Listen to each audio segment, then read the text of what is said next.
everybody, this is Praxis, and today I'm putting up the exhaust vents in the bathrooms. I did the one for the upstairs bathroom, and I'm working on the downstairs bathroom one right now. These are made by Panasonic. They're pretty low energy usage. I forget exactly how much they use, but it was significantly less than a lot of the other options out there. Also, Panasonic makes a lot of great stuff. If you ever have a problem with their stuff, their customer service is horrible to the point of it might as well not even exist. But the stuff that Panasonic makes tends to hold up pretty well, so you don't tend to have to actually interact with their horrible, essentially non-existent customer service. I said that this was energy efficient. It is actually Energy Star rated. Energy Star ratings are kind of sort of a helpful way of finding out what's going to be using less energy for you, but there's also a lot of stuff out there that kind of games the system, and you could have two products, one's Energy Star and one's not, and the Energy Star one actually uses more energy.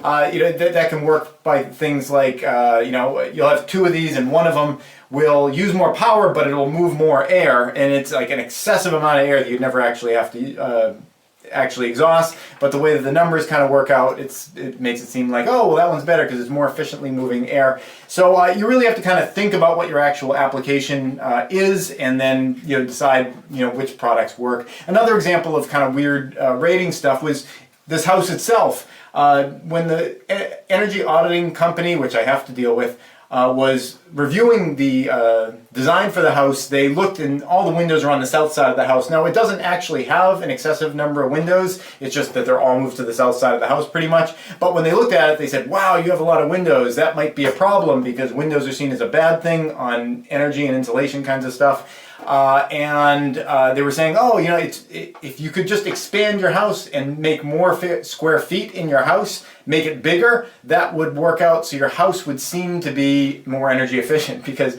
per square foot you'd be losing less heat out of each window. So that's the way a lot of these things are written, where it's like, the way it works out on paper and the way it works with the rules and the codes and everything doesn't necessarily equate to more energy efficiency or more energy savings. That's a long-winded way of saying do your research, see what things actually consume for power, and don't just look for Energy Star labels. They can be helpful, but they don't tell the whole story. So anyway, I'm putting these up today, and the instructions for these were fairly irritating and difficult for me to parse. To a large degree, I think I could have just taken this. It's got screw holes and screwed it up right there. But they've got these brackets, and I'm not sure if they're required by code to have the brackets. It's like a grounding mechanism or something. So I'm kind of doing it the way that they want it to be done. These brackets kind of spread between studs. So I put up a couple of studs right here, and this is going to sit right here. It'll get screwed in, and now I can slide it wherever I want in this direction. Now, it can't get too close to this because that is, a pipe. It can't be there. And I can't get it too close to the wall because then there's a wall there. The trick for this one is that I need to, before I put it up there, I need to get the blower vent up in place and find out exactly where the center of this hole is, so that I can get a hole cut in that wall, because once this thing is up and installed, unless I plan on pulling it all back down again, it'll be really hard to cut a hole through that wall for the ducting work to exit the structure without, well, it'd just be really hard. So I'm going to do it ahead of time. So that's what I'm doing today. I got, again, upstairs one is done. Working on this one down here. I threw some more things in the garden today, some kale and carrots. It's July at the time of this recording. The kale's going to give me some late season kale.